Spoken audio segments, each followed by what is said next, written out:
everybody. Welcome to the live show for the Bone Shard Daughter. I am joined by Joanna. She also has a channel, Joanna Sousa. I linked it down below so you can go check it out. And you should, because she talks about a lot of fantasy books, which if you're watching my channel, you probably enjoy fantasy because that's pretty much what I read for the most part. I am really sorry about the thumbnail having the wrong date. That is my apologies. And I also apologize. I didn't really do much promo of this live show. I just pretty much posted it and that was it. So I apologize to everyone. I am not super put together, have a lot going on, but I'm just really excited to hang out and chat with Joanna. Yay, I'm so excited. Woo-hoo. I know, it's going to be great. So we're chatting about the Bone Shard Daughter. Yes. Oh, you have it. Why is yours red? Mine is black. Oh, really? Yeah. Mine doesn't have, underneath the dust jacket, yours is black? Yeah. Oh, well, yeah, mine's red. I don't know. Ooh. I think it came from Amazon. So maybe yours is the American and maybe I have the UK version. Yeah. Maybe the American has red underneath. I think my next one is blue. Is your next one black? I'm going to go black. Let me go. Also, it's my fault that we had to change the date. So I'm sorry to everyone who thought it was last week. That would be That's my fault. You know, I mean, it is what it is. It happens. We'll make it work. Yes. I'm just excited to talk about it. Yes. Yeah. Blue. Oh, so your next one's going to be purple. Oh, that's going to be pretty. Mm-hmm. Yeah, so I have red, blue, and purple. That's kind of cool. That's pretty. Not sad about it. I haven't started. Have you started this one? No. I didn't want to mix things up because I haven't read that book ever. So Bone Shard Daughter was a reread for me. Yeah. And I wanted to reread them anyway. And I knew you were going to do this. And then you asked me if I wanted to buddy read them. I was like, yes, perfect. So yes. I didn't want to mess things up. Yep. I know. I invited the channel to buddy read with us, but in all reality, like, I wanted to do a buddy read with you. I haven't done it in forever. It's so long. Yeah, I know. Since the Cosmere, we did everything in the Cosmere and then stopped at Way of Kings. I wonder why. Only because it's like the longest. Yeah. Hey, hello, Sophia. Welcome. Yay, she's joining us for Bone Shard Daughter. Okay, this book. So we'll just do like non-spoilery part here at the beginning. So if people want to kind of join, see our like general thoughts and things without spoilers, so you can decide if you want to read it. Yes. You can go ahead and do that. We'll do that for just a very short time at the beginning. I feel like it's really hard to do non-spoilery too long. So Bone Shard Daughter is an adult high fantasy series. It is set in this kingdom. We're all within the same kingdom throughout this first book. And it's an archipelago. So there's a lot of stuff with like islands and like boats, those types of things. Very nautical and like sea things.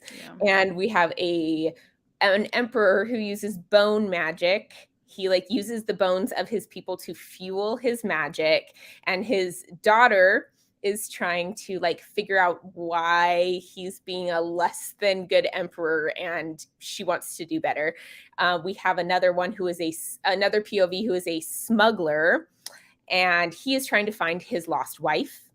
We have another POV who is the daughter of the governor of one of the islands, and her girlfriend is trying to show her that this, like, the conditions of the people are less than ideal. Mm-hmm. And then we have another POV who is on an island and she picks mangoes, which sounds really weird, but trust me, it's important.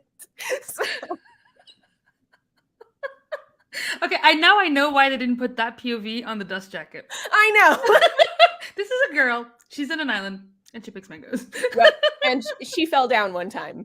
Like essentially, like that would be the description. Because if you did too much else, you would give things away. Absolutely. So in essence, that's how the book is. And it's very, for me, I thought it was kind of a slow start, even though it has a lot of plot at the beginning. Like, I think this book is extremely plot heavy and very driven by plot. Like, we move along very quickly. But honestly, it took me a while to get into it. Okay. I haven't done my onto. Oh yeah. Yeah, that makes sense. The third book's coming out in April. Yeah, we're only going to be like 1 month behind. Okay. Yeah. So I read it last year for the first time, this book, because I did an Elliot Brooks taste testing because she loved The Bone Shard Daughter. Mm-hmm. And it made it onto my 5th favorite spot of book of the year last year. Nice, yeah. Because I just ended up falling in love with the characters, and I just thought it was so compelling. Like what you said is correct. I think it took me a bit of time to get situated, especially to figure out this whole bone shard magic. Like, how does it work? Why? What's going on? Why does the Emperor's daughter... like, because there's this competition aspect, right, that you didn't mention between her and the other, I guess, apprentice of the Emperor. Yeah, and the Emperor is like, I'll pick son. Foster son. There we go. Yeah. And he's like, I'll pick whoever I want to be my successor. So it's not like she's automatically going to be his successor. Yeah. And so I was kind of intrigued by that, but I was definitely in love with the smuggler perspective, especially once we get the animal companion. Yes. And so I was like, okay, now I'm into this. And then we can talk about this a bit more in the spoilery section, I guess, but the Mango POV reminded me a lot about the life ship traders, especially in the first book. Mm-hmm. And then I was reading life ships at the same time. So I was like, this is amazing. I just felt like, so I loved it. I loved it a lot, but I do agree that I think it takes a bit of time to get into it. Yeah, which I was actually kind of surprised by. And I think going into it with the expectations that it would be extremely like engaging right away and I would love it right away. Mm-hmm. It wasn't for me. And I don't think the writing style was bad, but I don't think the writing style made me just fall in love with the book from the beginning. I think it was a very basic writing style, very straightforward. Like the writing, in my opinion, wasn't meant to be like the focus of this book or the part that you would love the most of this book. It's like the characters in the story you're supposed to get intrigued by. So really, I just didn't feel like her writing style pulls me in from the beginning. No. But by the end, I did very much enjoy this book. So I'm glad. Yeah, I love by the end, I don't know why I didn't jump straight into Bone Shard Emperor the first time, because I was so like, what is going on? I mean, we'll talk about it in the second spoiler section, but at the ending, just so much happens in every POV. You're like, what is going on? This is so cool. And then I was like, well, I kind of want to binge them back to back. And so I guess that's why I didn't continue, but yeah. No, I agree. I do that with series all the time, and that's terrible. Like, I did it with the Faithful and the Fallen series. Like, I did it with the Stormlight Archive. Like, I'm terrible, right? Like, it's bad. So with the POVs, though, I kind of did want to talk about that a little bit, and we can do it a little here in the non-spoiler section first. But, was the second book out when you read it? It was just out, yeah. Oh, okay. Just for me, so. But for the POVs, honestly, I'm gonna like rank my order of favorites, I think. Ooh. Just because like I can do it now in the non-spoiler section, then we can talk about why a little bit later. But I feel like my very bottom, and clearly my bottom POV, was the Falu one. What is Falu and Renami? Is that her girlfriend? I think so, yeah. I did not like that one whatsoever. Like, I hated reading in that perspective. So that was definitely my lowest one. And then after that, I'd probably say Sand, and that I feel like will change. Yes. And then Lynn, and then Jovis. So those are my orders, I think. I think I agree with you. I think Sand could move up or down, but it was very confusing at the beginning. I was just like, what is going on? And you don't, for reasons that are spoilery, you can't really get attached to this person. So yes, I agree with your ranking, but Jovis is like clearly my favorite perspective. Jovis has the top spot. Yes. And I'm not gonna lie, I think Mephi is probably one of the main reasons. Like, Jovis didn't earn that spot on his own. No. Although I do love Jovis, because I do, but he just like kind of stumbles into being a good guy when he's just like, no, I just want to do this one thing, just leave me alone. And he's like, dang it, I'm gonna do this. Am I not? And I was like, I did it one time, people. Come on. I just love him. And Mephi is just the most precious thing ever. So I know. Mephi is the absolute best. So okay. I think we're gonna actually move into the spoiler section, just because I am not good at not doing spoilers. No, me neither. Ooh. Move the comments away. Okay. We're gonna go into the spoiler stuff. All right.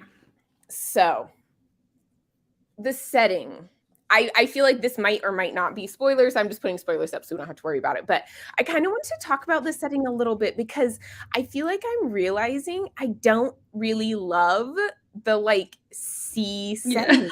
It's not my thing. Even Live Ship Traders, which I loved so much. Like I absolutely adore Live Ship Traders. I don't love the sea part of it. Like it's not my thing. The nautical stuff, not my thing. Nope. I don't Me neither. This is also why I used to think I didn't like A Clash of Kings, because there's so much boat talk, and I'm like, I don't care about boats. Well, I do love A Clash of Kings, but I mean, everything that's set at sea for me is a bit.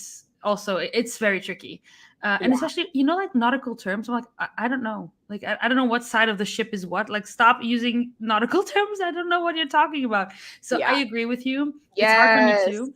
Thank you, Sophia. Okay, I think this is becoming a very consensus thing here. Why do people keep doing it then if people don't tend to like it? Because in the end, don't we end up loving those books anyway? Like Live Ships we ended up loving. I think if the characters had been bad and if the plot hadn't been intriguing in all of these series, I think in the end we'd be like, oh, plus it was at sea, so it sucked. But in the end it was like, oh, the sea setting is like, but then all the rest was so good that you kind of forget about it. Yeah, and I get that, but it's almost setting yourself up for, okay, you have to make this book phenomenal or it's going to completely bomb. Yeah. Which come on, if like for the wolf, it's set in this like magical creepy forest. So already you've moved it to like a higher tier, right? Like if that would have been set at sea, I would have DNF'd it. Right? So I'm like, I just don't understand. I don't think I've ever met someone who's like, yes, the sea setting is my favorite. I want all those books. They're probably out there. Don't get me wrong, but I've never talked to someone who loves these settings. And I'm like, I thought I kind of liked them because I was like, well, I do love the Live Ship Traders, and I actually relatively enjoyed the Bone Ships as well, which I know a lot of people didn't like. So it's like maybe I do, but I don't. It's not the setting. It's like it's the story. I just don't like the setting. I don't like the setting either, and it's one of the reasons I'm so nervous to read the new Chakraborty book, because it's a pirate, so it's set at sea, and I'm like, oh, please. But the thing is, I feel like it's it can get claustrophobic really, really fast. Yeah. If you set a book in a boat or something like that, and at sea, and I don't know, man, it's just it's if you decide to write a nautical fantasy, it's like good luck. Good luck. The Daughter of the Pirate King books are quite popular. That was a while ago. I read The Daughter of the Pirate King. I hated it so much. I really, really, really did not like that book. So I'm really sorry, Sophia, if you love that book, or you might just be throwing it out there as an example, but I think she might be. I was not a fan at all. I'm going to be honest. Yeah, see, those books, like, they didn't call me at all, because nautical plus YA plus I was like, no. I love Sophia. She's like, that's good. You can hate it. Yeah, she hasn't even read them. Okay, then I feel good. No, I really Then I can trash on them. They were I thought they were extremely immaturely written around a character that was supposed to be this really like boss, I'm brutal type female character. I have an all-female crew, and we just kill people and to make a point. And I'm like, but you're written like this book was written for like a 14-year-old. Oh no. Okay. So like it didn't vibe, and then the main character was annoying, and I thought a lot of it didn't make sense, and it was so obvious what was happening. I don't know. So it wasn't for me. I apologize to people who might like that. Like, whew, I just went off a little bit. But anyways, what other one? Tress of the Emerald Sea. Actually, I haven't read it yet. Another one that is kind of set at sea. It's set on a boat and they're sailing. Oh my gosh, I love that book so much. I need to read it, but I need to read Lost Metal first. So yes, you do. I know. Sophia keeps on telling me, but I haven't read that yet. I don't know why. What am I waiting for? I have no idea. I just read it last month. So. I watched your I feel you. I get it. Yeah. Your vlog made me, I messaged Sophia. I was like, damn it, I'm watching Stephanie's vlog. Now she makes me want to read Sanderson. Yes. I read two Sanderson books in that vlog. That was crazy. You did. But the problem is, you know what I'm reading right now? And this is why I cannot do that. Is it chunky? Is it huge? Oh my gosh, what is that? It's A Storm of Swords by George R. R. Martin. And I was telling Sophia, I was like, I read 100 pages, only 1,100 more to go. It's like the Stormlight Archive. Oh, Yes, yeah. read them. I Read know. them. Oh my gosh, I loved Lost Metal and I love Trust the Emerald Sea. Everybody loved Tress. Like, it's like a consensus. I It's haven't heard anyone say they didn't like amazing. it. Like that book just like got to my heart. I love it. I love it. I love Okay, it so much. Stop it. You're making me want to drop everything. No. Anyways, back to the bone chart. Yeah, sorry. The setting was not good for me. I really did not enjoy that. So that does say that the story was good because ultimately I really did enjoy this book. Do you know what? I always just pretend with these kinds of stories with archipelagos and stuff. It's the only one I would have read like this, but I always just pretend it's a continent. I'm like, screw it. It's not islands for me. I'm not keeping you're different. You're just different like cities. Yes, exactly. That's kind of how I see it because I'm not about I'm like, oh, where are they at sea? No, I don't do that. So and I do really not understand the time of this book. And part of it, I think, is because the journeys by boat, we don't really get a good timeline of those journeys. In like me, at least, I wasn't really able to keep track of them in my head because this book, honestly, I was thinking about it. I'm like, did it take place over like a week? Oh, I have no idea. Now that you mention it. Because it was very fast. Yeah. He was only on the island at the end with the governor's coup for like 3 days. Like all the parts that took part within that time, which is like what, half the book or something, is 3 days. Oh, okay. Yeah, I didn't realize that. But then, however long it took him to sail to the main island. Yeah, because he was there all of a sudden. Yeah. And I was like, how long did this take you? Like what?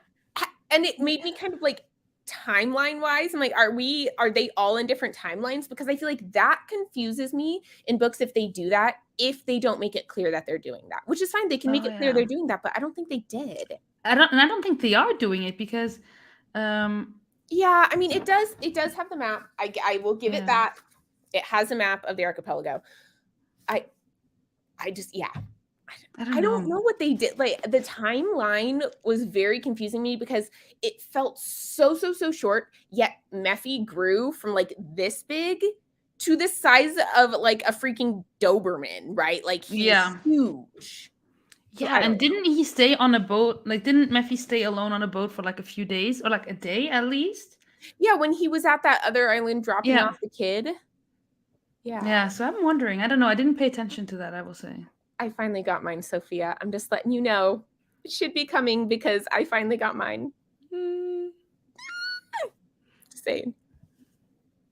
But yeah, I don't know how the timeline kind of threw me off.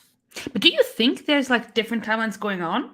Because I think it almost has to be because it seems like what happened at the castle would have been happening, like a good chunk of what happened at the end, right? Would have been happening while he was sailing there. Right. So it like they couldn't have been lined up timeline wise, right? See, it's confusing. Yeah, it is. I hadn't even thought about this, to be honest. And it feels like it was so short of a time. But was it? Like, did he really grow that much in a week? I don't know. I'm very confused with the timing of this book. I have no idea how much time happens. I don't know how long it takes between these islands. Like, is it quick like Hawaii, right? Where the islands are actually fairly close and you just like beep, beep, beep, beep. Yep. Or are they farther apart, right? Are we talking like some other like farther? So confusing to me, but I definitely need to reread this book. I can't recall any of these things you're talking about. I'm so sorry, Sophia. Oh, Thursday! Oh my gosh, I'm so excited for you. I'm excited for her. Yeah, she's so gorgeous. Oh my gosh, it's like the it's most so pretty. But I don't want to look at it because I haven't read it. So I'm like, in the illustrations, I'm fearing spoilers. So there are some spoilers in some of the illustrations. So yes. Okay. But yeah, so I think that was one of my complaints is I was trying to kind of piece out like how long has this taken, and I have no idea. And I don't know like that. Distance. I don't know those types of things. Yeah. So I feel like that was very confusing for me. But like it wasn't a deal breaker, obviously. It wasn't that big of a deal. The plot still worked. you didn't need to know the timeline. I just felt like it being confusing kind of drew my brain out a little bit. Yeah, like, that makes sense. How long have we been here? Yeah. This thing's now like a miniature horse. Like, what? Then again, we don't know anything about his, I guess, race, like what type of creature he is. Yeah. I mean, that's true. It does make it seem like he grows significantly faster than a normal animal, which is even fine. Jovis was like, wait, you're huge now. You do a lot, dude. Right? Yeah. Right. So, like, he does grow fast, and that's clear, but does he grow that fast in a week? That seems a bit excessive. That would hurt. If your bones were stretching like that, that would hurt. Well, maybe that's why he had the fever in the cave, right? Oh, yeah. Because he was growing so fast that his body's like, yeah, we can't do anything else but grow. I don't know. Honestly, I didn't even think about this until you mentioned it. So that was one of my things where I'm like, I don't really know how long we've been here. Yeah. But it doesn't really, like, because he's been looking for her for 7 years, but I don't think we had a year on any time throughout the book. So we never hit a year mark. Right. No, it doesn't feel like we would anyway. Like, at the most, a few months maybe, but it doesn't seem clear either. I don't know. Yeah. So, anyways, that's one of my things. I also kind of want to talk about the magic because you already mentioned the magic a little bit. So I want to hear your thoughts on it. Okay, so the first time I read it, I was so confused. So they take the bone out of, like, from back here, right? Okay. The book version is very different. I read it recently. I'm like, what? Yeah. So yeah, they take the bone out of the citizens, and then they just stock them until they use them. Mm-hmm. And that, like, uses up also the life power of the person whose bone is in use. And so the first time I was like, but this is so weird, especially with it reminded me a little bit of Foundry Side with the scribing onto the bone, you know, which I still need to finish that series as well. But anyway, that's a different topic. But it's just like, I was like, okay, so the Emperor is the only person who knows how to do the writing, right? Mm-hmm. And then she's trying to learn. And I just thought it's a bit confusing because it's also freaking disgusting that she has to go into the animals to pull out the freaking bone and to rewrite on it. Like, that was always so disgusting to me. Every time she's like, oh, I have the body of this, like, construct, and taking out all the shards, I'm like, ew. But, like, visually, I tried not to visualize it because I was like, that sounds disgusting. What? Honestly, it wasn't disgusting to me. I didn't mind it, but it did kind of weird me out when she did it to, what is it, Bayan? Is that his name? Yes, I think so. I don't remember his.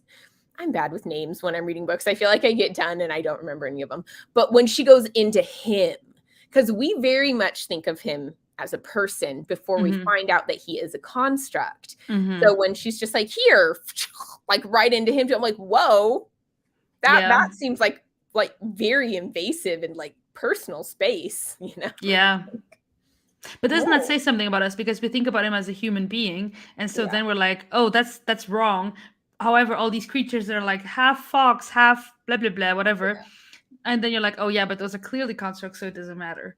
And I wonder if the author was also had that in mind, that because then they don't appear human, we don't care as much if we go and cut open their bodies. So that's a really interesting way to think about it. I never even thought about that, but that does make sense. And I could see that coming into play in later books where our characters have to go through the like ethics of, do we dismantle all of these constructs, or do they think enough for themselves that they're essentially autonomous beings at this point? Like, because I mean, the Master of Spies could pretty much override the Emperor if he told her to do things that she didn't think was right for the Empire. Exactly. She could override him. So, like, overall, she has kind of almost more power than the Emperor. I mean, granted, he could, like, take her apart, but, like, she has the power to override the Emperor.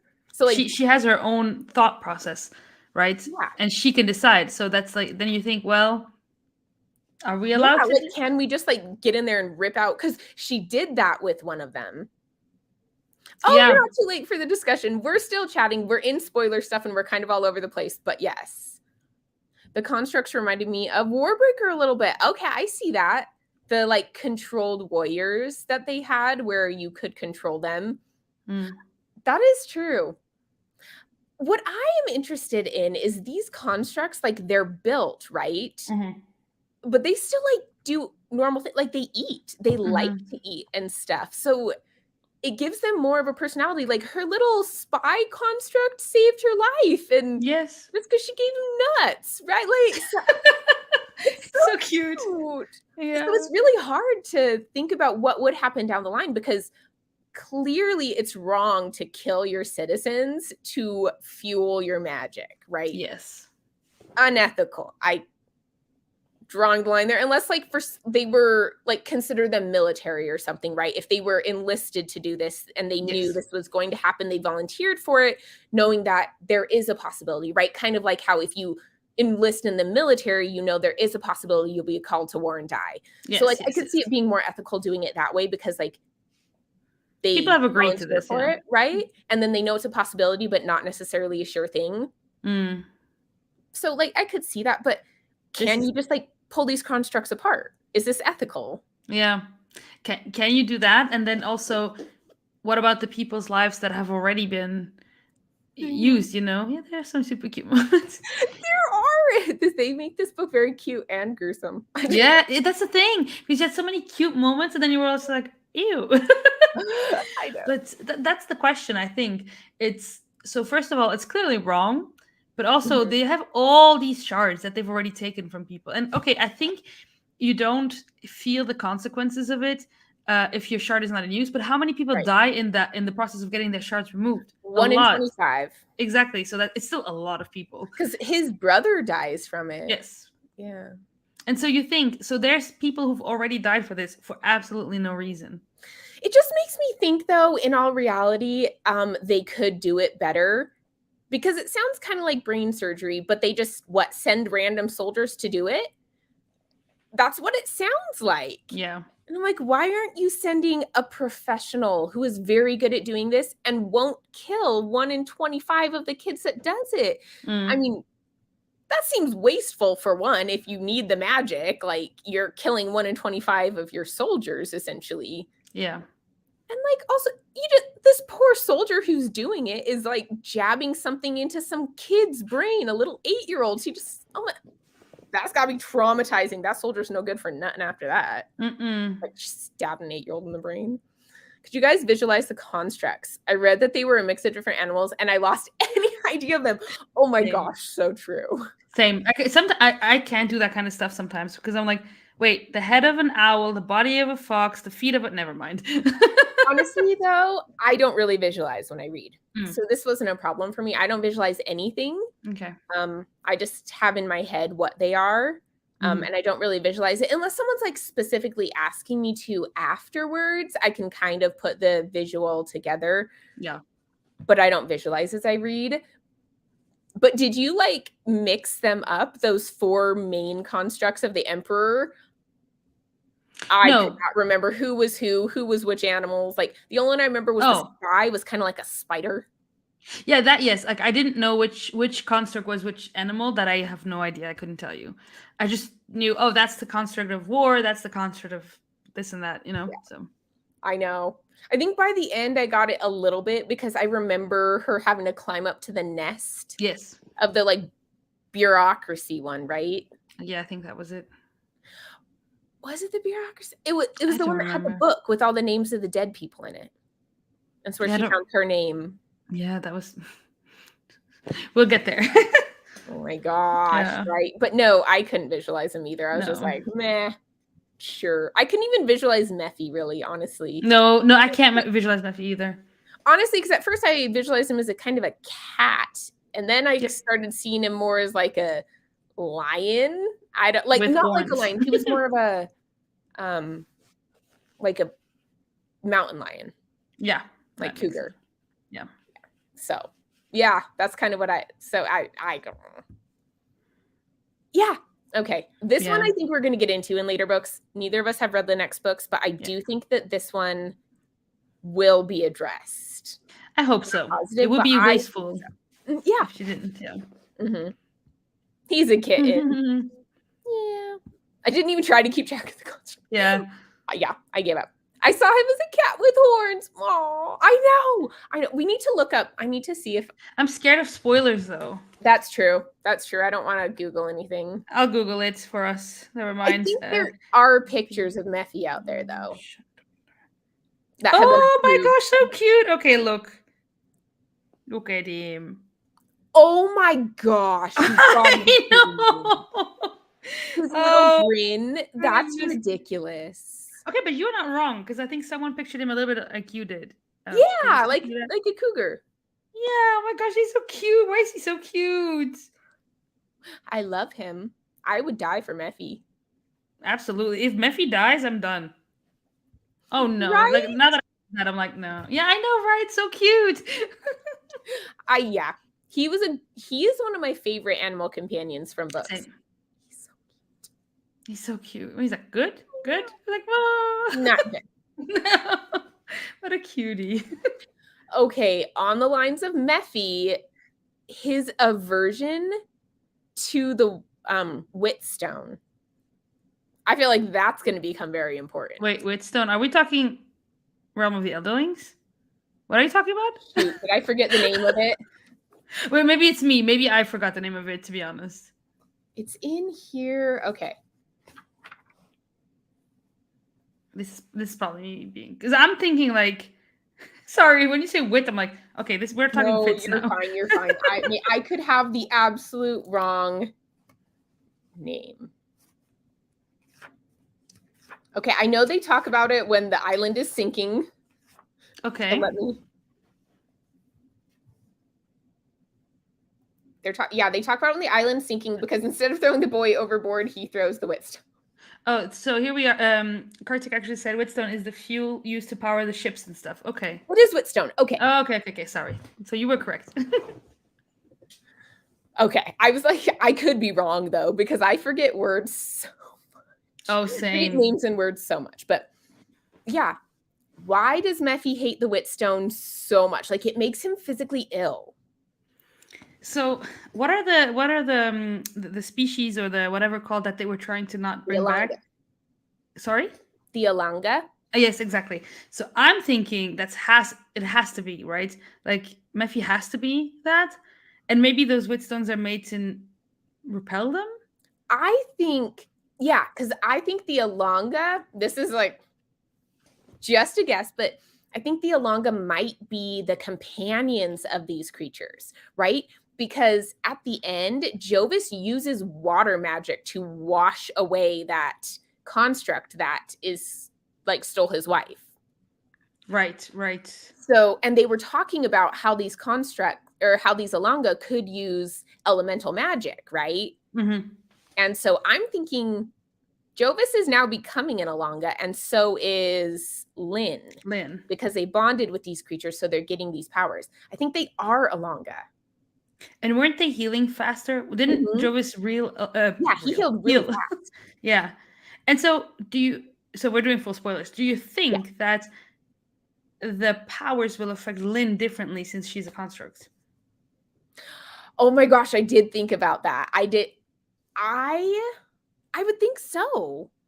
I would think since you have parts of other people in you, but he said he felt it in his bones. So maybe not. Maybe like the bones are important. But I could be totally wrong. But this is what's fascinating, because how much of Lynn is actually Lynn? Because like with the constructs, they were parts of different animals, correct? Right. But he was growing these freaking bodies. Sorry? She's parts of different humans, though. But is she part of different humans, or was he growing freaking bodies somewhere? I think that she is parts of different humans, and the boys were grown from him. Oh, that's so disgusting. Okay. I don't know if because Jovis says she has Amala's eye. Oh, correct. Yeah. Yes, at the end.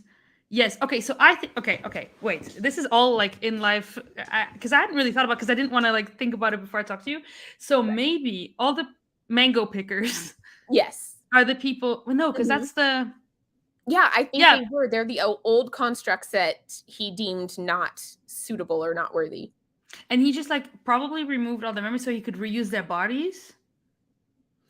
I have no idea if they are somehow fueling her memories. I don't know. I don't know their connection because I don't understand why he would keep them alive. There's got to be some reason he kept them alive because that's wasting a lot of shards to keep them alive. So, yeah. So all those people were sure got their shards removed. The constructs on the island, no, they still have shards in them. Because remember, she fell and one of her shards fell out. Right. Yeah. So what I'm thinking is it must be for body parts then. Yeah. But why? Why? I don't think so because it seems like they just leave them there, right? The guy drops them off and just leaves them. But if Amala's eyes were used on Lynn, then we will never see was that her name? Amala? I think she's dead. Yeah. I think so. If she's going to be dead, like fully dead, then it has like, then they don't just stay there, right? So something is happening with these people. Yeah. I think so. He kidnaps the people, takes them to the king, the emperor. Yeah. The emperor uses them to make these constructs. So I think they die. I think when he steals them and brings them to the emperor essentially kills them to make these constructs. Okay. I think so. There's so much. Yeah. Even though I remember nothing, I love you, Sophia. Exactly. Yeah. The brain fog. Is it because they never... I have a theory. Do you think... Okay, let me know if I'm completely wrong with how the bodies get taken. But suppose I'm snatching you up for this thing. I take you to the emperor. He puts you in the freaking memory machine, removes your memories, gives you a name like sand, coral, wind, whatever. And then you go back on the boat to this island for some unknown reason, right? Or do they immediately go to the island? No, they stay.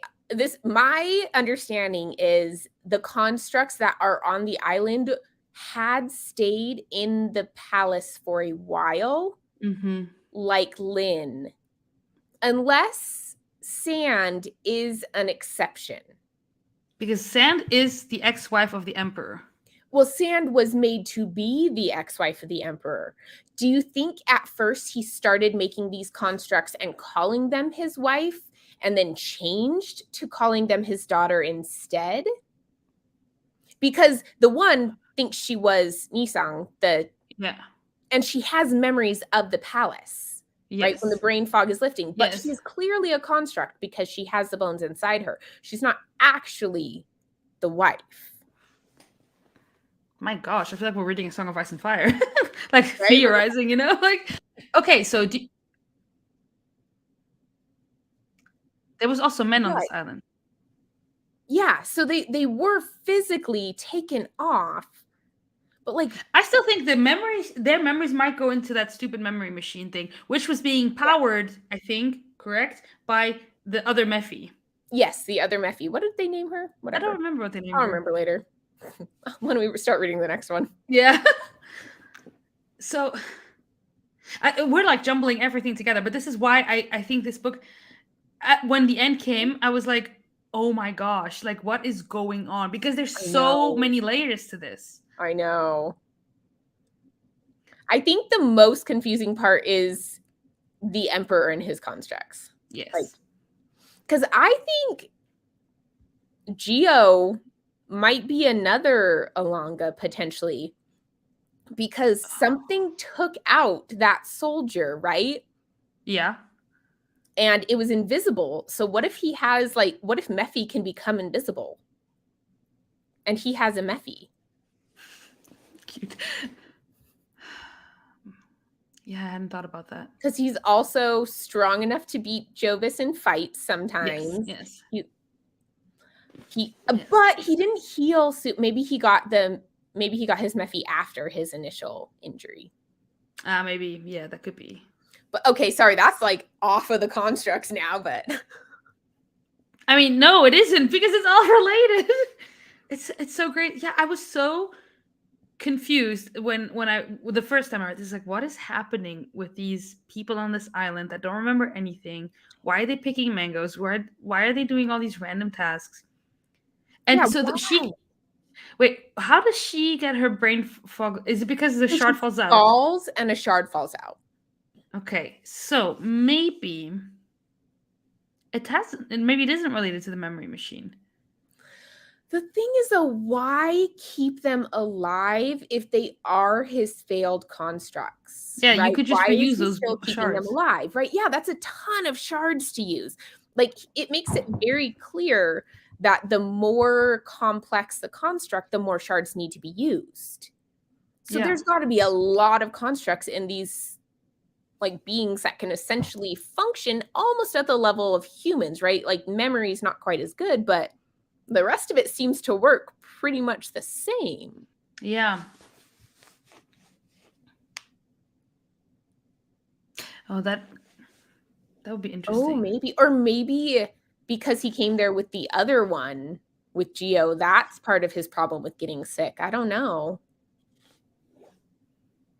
Oh, this is... There's so many theories. I know. I agree with Sophia's comment. I feel like this is the kind of series that would be great on reread after getting all the answers. Yeah. I think I will reread this again. And the first book is pretty short, so it's not a big deal to read it for the third time. Thought he was attaching. Oh, maybe. I don't know. Maybe. I don't Do you think know. like the presence of Mephi, if you spend enough time around a Mephi? Yeah, like how did Mephi get sick? I don't know. I mean, there is the theory that he was just going through a transformation because he did grow a lot. He could see his horns more. He became different. So, like, maybe what causes an ancient cat to get sick, right? Well, maybe too much catnip. Maybe there was something there that like triggered it too, though, because they said it was in a Langa hideout, and yeah. So, like, there could be something there that triggers it if they are becoming a Langa. And plus, the Mephi that was in the palace this whole time, was it the memory machine that was attached to them, or was it something else? See, I am not 100% positive on that. He was definitely attached to that body in there, but was he the one trying to create the memories within that body? I don't know. Or was he feeding the body? Because the body that was his version of Mimiri, right? Yeah, I don't know. Yeah, I mean, that's what I thought as well, but now that people are bringing it up, I'm like, maybe there was more to it. I don't know. The body that was in the pool water thing that she discovers that was with another Mephi, was that a boy or a girl? I don't remember. It was she said, I think it sounded like he was almost a duplicate of the king. Right. Like okay. He took some of his own self to make it a duplicate of him, not just a reconstructed version. So do you think that this version of the king is already the one that just died, that he was not the original anyway? I don't think. No, okay. So. I think he was the original and he was trying to make a duplicate so that he would be like an immortal ruler. But yeah. In a world with magic, I mean, that would make sense. Yeah. That's crazy. I know. Yeah, I don't know. It just feels like there's so much going on that we have no idea about. And what I really like is that they don't know either. And so we're going to be discovering it with them. And I do like that. Because it's very foggy for us, but I feel like there's a reason for it, you know? Oh, yeah. I mean, I actually really like how it's being done. I think it's very interesting trying to like figure out things as we go. Like I said, though, I don't like the like Falu Ranami. And if you've noticed, we haven't talked anything in this about them, entire thing about Falu and Ranami. I feel like they're just this extra POV that I just don't really care about. And I never like it when we jump to them. I always want to move on. I'm sorry. I feel kind of bad. I don't care about their relationship. I think it's toxic. It's toxic. I was just going to say, they have a toxic relationship. Yeah, and in the end, when she agrees to marry him, I'm like, ooh. Yeah, I'm like, bad move. The red flags are everywhere. On both sides, though. Like, I think I think it's on both sides. Like, Renami lies to her constantly. She manipulates her. She gaslights her. And then Falu is just so dismissive, and she's possessive, and she's like, yeah. So I think it's both sides. Red flags. This is a horrible relationship. Oh my gosh, nuh-uh. Why? No! As I'm sitting here just bashing on. I didn't like it either. I didn't care. I only cared about it when Jovis was there. Yeah, me too. Well, I love that you loved it.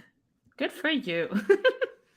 It was unnecessary. That was like the height of manipulation. I was like, whoa. I am like, this is messed up. Who does that? Oh, I want you to join my cause. I want you to see that you're in the wrong. Therefore, I'm going to arrange a fake kidnapping of myself. What? I'm going to make you terrified. I'm going to bring you here where you could potentially murder some people who did nothing wrong. And I think it's cool that she realizes, like, okay, what my father's doing isn't the best thing. Oh, there we go. Go ahead. Yeah, and so, like, it's good to open her eyes, right? Because she's been living a little bit like, oh, but we're doing our best. And in reality, you're like, oh, wait, okay, maybe it's not so like, great for the people. You're doing exactly. But there's a way to do this. You don't have to manipulate and lie and get... yeah. Yeah, like, I feel like if you don't feel like you can sway someone without manipulating them like that, maybe move on. Yeah. Like, maybe not. This, though, you like the romance subplot. I think, and this is just like potential, I think there might be a romance subplot between Jovis and Lynn.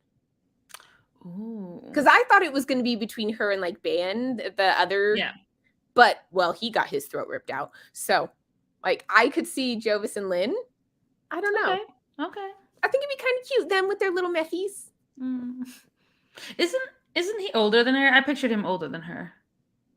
She's 23, but she's also a construct. Yeah, so I guess, yeah. She really. And how old is he?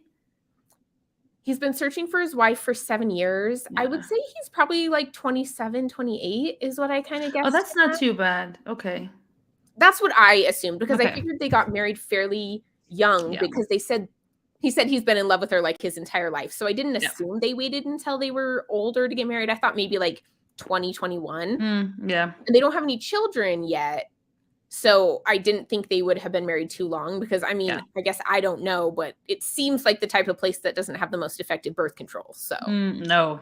And you wouldn't want it because you would want more shards. So you wouldn't make birth control available. Yeah. Right. So I was thinking he was in like his later 20s. Okay. Like 27, 28. And Lynn, the actual daughter, would have been 23. So I don't know. So she's like a construct. But see, here comes the question. Here we come back to our first question. As soon as you become a construct, what does it like? What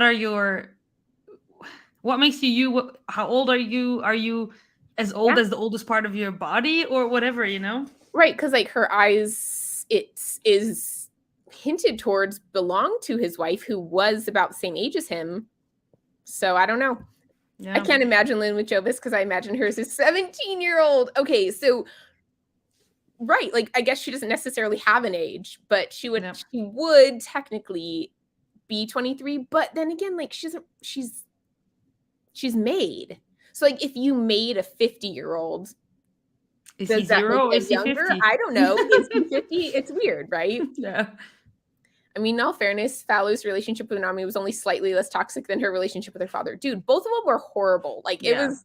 I just feel like all of the relationships in that area were toxic. Like, Gio was definitely manipulating, lying to everyone. He's very power hungry. Renami has good intentions. I think of all of them, her intentions are the best because she wants to help people, but she manipulates. And like she manipulates people really strongly, even though she knew Jovis wanted to find his wife, right? Like she manipulated his love for his wife to get him to do what she wanted. Like, that's not a good person. Like, I know she had reasons behind it, but you can't have a moral high ground when you manipulate people's loving relationships to get what you want. Yeah. And Falu was she had issues, right? Like she just was head in the sand.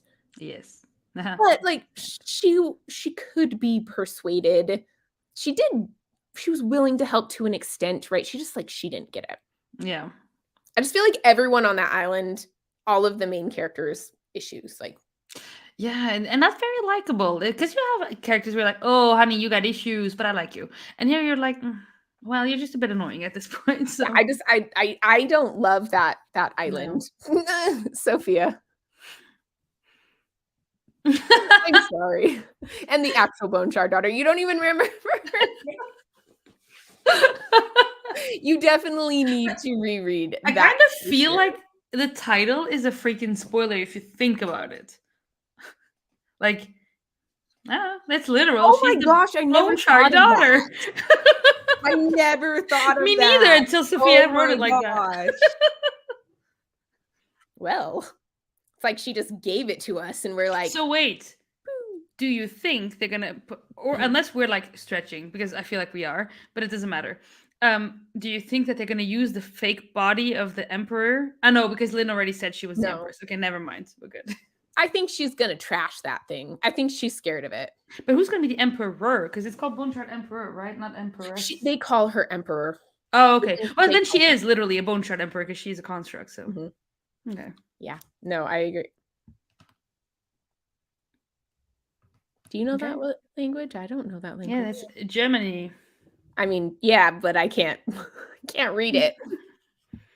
Okay. Oh yeah, I really appreciated Andrea Stewart showing how revolutionaries, even if they have good intentions, can be greedy and flawed too. Yeah. It's like Gio was sketch.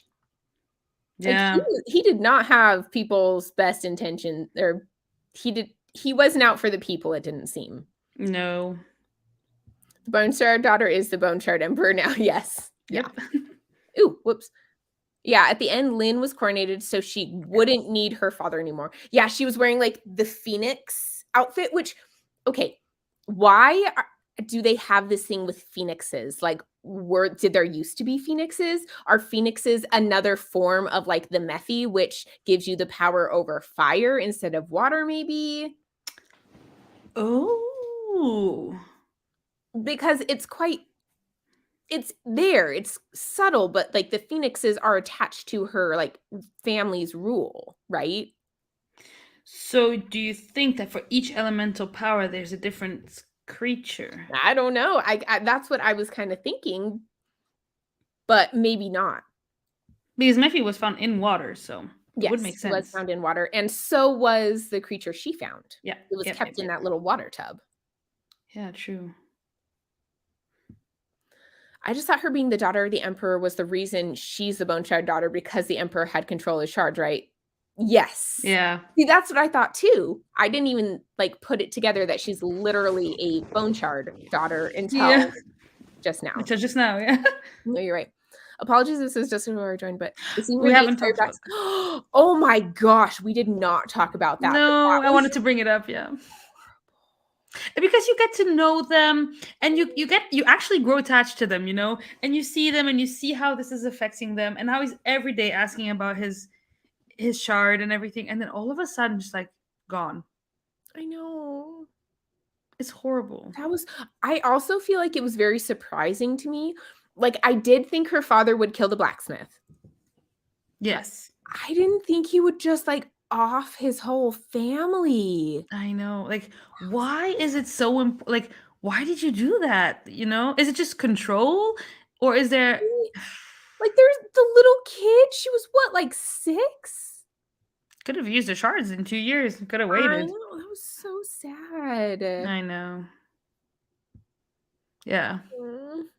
I know. But at the same time, I actually kind of like when there's like consequences in books. Yeah. And so I feel like that scene made it that I'm like, okay, I could actually see her going into dark places with the subsequent books, you know? Yeah, it's true. I do think that there is a lot of like area for darkness here. Particularly, I think there's a lot of area for darkness with these constructs from the island. Because you remember the thoughts going through Sand's head at the end where she's like, I want to throttle him. I want to watch him die. I'm like, oh, you are violent. Yeah. So. Yeah. I don't know. Like, I just don't, I'm really, really, really intrigued by what's going to happen next, you know?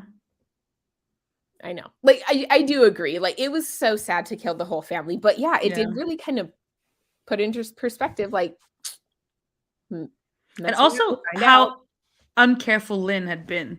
Mm-hmm. You know, it's just she thought she was being somewhat careful, and then Like, he knew the whole time. Yeah. The thing is, though, can we really judge her for being dumb when No. her brain was essentially made, right? Like, this girl, like, how could she be intelligent? How could she know the extent of her dad when she's created, right? There's no way she could know. She doesn't have she didn't have memories of her life. She didn't have did you like when you started the book and you saw she didn't have her memories, etc. Did you think something about it, or did you just like what were your theories? My theories on the memory, I very strongly thought that it was not from the illness. I thought that that was made up from the very beginning. And I thought it had something to do with the magic. And I feel like I didn't think she was a construct until, like, I don't know, like a third of the way into the book. I started thinking she was a construct. Okay. So, but not at the beginning. At the beginning, I was like, I don't think it's from the illness. I think it's something else. And then I started thinking it was a construct. But I did think differently. I thought his daughter died. And then he used the daughter to create this construct. That's what I thought. Yes. And I thought that quite early, actually. Okay. I feel like it came quite early, but like I didn't think that she was like made. I thought the people on the island were made from the people that were brought there. I didn't think that I didn't think it was like a double thing. Yeah. When we find out that she's dead, then I thought the same as you. I was like, oh, so his daughter must have died, and because he'd already lost his wife and whatnot, he created the construct, you know. But then, I don't know. I feel like this now that we're talking about it, I'm even more confused. Yeah. No, I feel like I thought she was a construct when they were talking about how no one really knew the daughter. She was hidden. They didn't even know what she looked like when she went to the blacksmith. So I was like, she died and he made her into a construct. So that's what I thought happened. But yeah, I didn't think about it either, not early on at all. I thought it pretty early, but I mean, I obviously thought of it the wrong way. I didn't think he was trying to recreate his wife. You know, creep. Yeah, what does happen with all the constructs? Because it seems like she seems to have gotten control of the ones in the palace enough. But like, what does she have to do to get control of the other ones? Like, that's something he probably would have had to pass on to her and obviously never did. What will happen with them? Will they keep functioning? Will they just kind of stop? Will they die? I don't know. Or will they rebel? Because the code is obey whatever his name was, you know? Yeah. And so then if that person is dead, either they stop working because their primary code is broken, or it's just like they can do whatever they want now and they're sentient beings, you know? So I don't know. I don't know. I feel like it would have been a much smarter thing to do to code them to obey the emperor. Yeah. But you will. But in all honesty, not realizing probably made it a lot more exciting when you did find it out. Yeah. Right? So like it was a huge just what moment. Yeah, I can confirm. I think that probably would have been really cool to have that moment of, oh my gosh, I can't believe this. Yeah. But no, I'm really interested to see what she does moving forward with the series. I think that this next book is going to open up a lot more. I think we're going to learn a lot more about the Olanga. Did you read the synopsis at all of book 2? Mm-mm. No, me neither. Nope, I don't want any spoilers. I'm avoiding it. Yeah. Are you going to wait till after you finished your Martin book? Yeah. Because that's 1,000 pages long. Yeah, but listen, I read 25% in 2 days. So. Oh. Yeah. Okay, that's impressive. Nicely done. Yeah, I'm audiobooking it, and I mean, Storm of Swords is like probably my favorite book of all time. So I'm just loving it so much. I'm like, yes, give me more. So yeah, I think I'm going to read this, and then I'm going on holiday on Saturday. Where are you going? And so I'm going to Portugal for a week. Fun. And I'm either going to take the next Rainwild book if Sophia is ready, and or the Bone Shard Emperor. But I've been dying to get back to this world. I'm like, oh, so excited to see what happens. Yes, I do believe this was a debut. Yes, because I remember what made me want to read it in the very first place was Petrick, because he'd put out a review saying one of the best debuts I've ever read. And I was like, oh, wow, okay. And then Elle really loved it. And then I was doing the book tasting for Elle, and yeah. This is true. She will catch up. Sophia reads fast. I don't know how she did. I realized yesterday, I was updating my Goodreads, and I was like, I've read less books this whole year than she read in January. Yeah.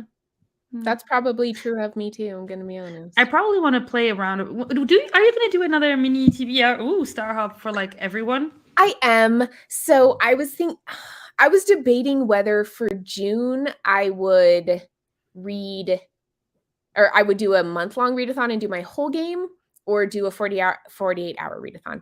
And I think I probably need to do a 48-hour readathon, not a month-long one, because the first week in June, like the first weekend, I'm going to be in Chicago.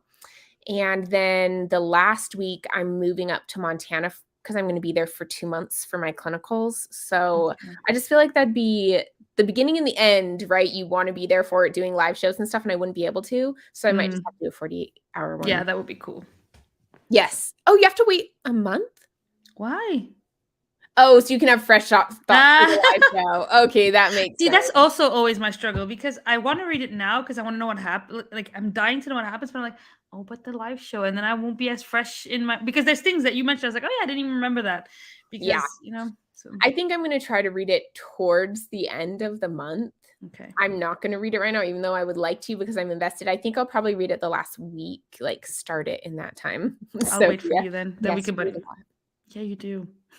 So then I'll do Rain Wilds, and then I'll check with you where you're at, and then we can, because we need to pick a date anyway for May. So yeah, we do. Oh, I'm excited. I'm very excited to get into this one because it's bigger, right? It's quite chunkier than the first one. Yes. So here's the first one. Here's the second one. Yeah, exactly. Yeah. So I'm very excited. And Abby got the third one in the mail. She got it from the publisher, and she says it's big. How did she get so many books from the publishers? Because we have about the same. I mean, let's be honest. But you're US, she's UK, probably. I was gonna say we have around the same number of. Yeah, you do. I think, give or take a little bit. Yeah, and she may have a little bit more, but yeah, she says it's huge. Like, she's saying it's as big as the Cassandra Clare book, and I'm like, what? The Cassandra Clare is like gigantic. Oh my gosh. Okay. Oh, she asks for them. That is the reason right there. If you don't ask for them, Stephanie. Way to be practical. Yeah. That's how it works. I was going to say something, but it might trigger you, so I won't say it. What? I was going to say ask and you shall receive, but then I was like, oh, God. No, I feel like I'm pretty good about not getting like, yeah, that's how it works, isn't it? It's fine. Yeah. Balanced human beings. Yep. Okay, well, I think that's about the end of the live show. I'm really excited to read the next one. Probably towards the beginning of May. Yeah. We'll read it towards the end of April and then do the live show towards the beginning of May. Oh, she does have a contact. Her mom used to get ARCs for her because she worked at a bookstore, so maybe she has like contacts with them. But that's still cool. I'm glad that she got them, but it's not that early though. Like, it's like, what, 2 weeks early or something? Yeah, not too bad. Okay, well, thank you all so much for joining. This was actually really fun. I love theorizing with you all.